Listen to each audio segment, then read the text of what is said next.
তো হ্যালো বন্ধুরা, আপনারা সবাই কেমন আছেন? আশা করছি ভালো আছেন।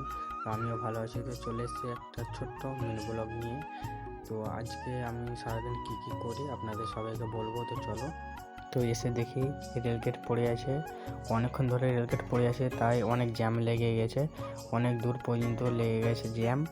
তো অবশেষে অনেকক্ষণ থেমে থাকার পর চলে আসলো ট্রেন, প্রায় 1 ঘন্টার উপরে থেকে রেলগেট পড়েছিল, তারপরে ট্রেনটা এলো। তো রেলগেট তোলা মাত্র কি বলবো, অনেক জ্যাম লেগে গেছে। তো কি বলবো, মানে রেলগেট তোলা মাত্র অনেক ভিড় লেগে গেল, কে কোন দিকে যাবে কোনো রাস্তা ভেবে পাচ্ছে না। তো কি করব, অনেক কষ্ট করে সাইড কাটিয়ে বেরিয়ে চলে আসলাম। তারপরে চলে আসলাম পেট্রোল পাম্পে গিয়ে তেল ভরে নেওয়ার পর তো একটু হাওয়া করে নিলাম, তারপরে বের হয়ে চলে আসলাম দোকানে, মালজাল নিয়ে বেরিয়ে গেলাম। তারপরে একটা রেল লাইন পেরিয়ে চলে আসলাম, আবার জ্যামে পড়ে গেলাম। তো কি বলবো, আজকে আমাদের কপালটা এতই খারাপ যে আমরা খালি বারে বারে জ্যামের মধ্যে পড়ে যাচ্ছি। তো একটু দাঁড়িয়ে থাকার পর আমরা অবশেষে জ্যাম থেকে বার হয়ে গেলাম। তো আমাকে বলছে তুই অন্য সাইডে যা, আমরা অন্য সাইডে থাকবো। তো তো ওইখান থেকে আমাদের সাইডে চলে আসবি। তো আমি এবার রেডি হয়ে চলে যাব একটা অন্য সাইডে। তো আমি এখন চলে আসছি আমার কাজের সাইডে। তো কাজ করে তো ওই সাইডে চলে যাব।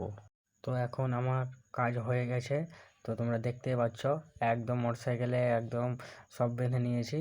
তো এবার আমি বেরিয়ে পড়বো। তো তোমরা দেখতেই পাচ্ছ যে আমি ওই সাইড থেকে বেরিয়ে চলে এসেছি। তো কি বলবো, এত সুন্দর রাস্তা, যেতে টাইমই লাগবে না। তো আমি এখন আছি নলহাটি পাহাড়ে আমি চলে এসেছি। তো এখন একটা হোটেলে আমি খাওয়া দাওয়া করব। তো খাওয়া দাওয়া করে বেরিয়ে পড়ব।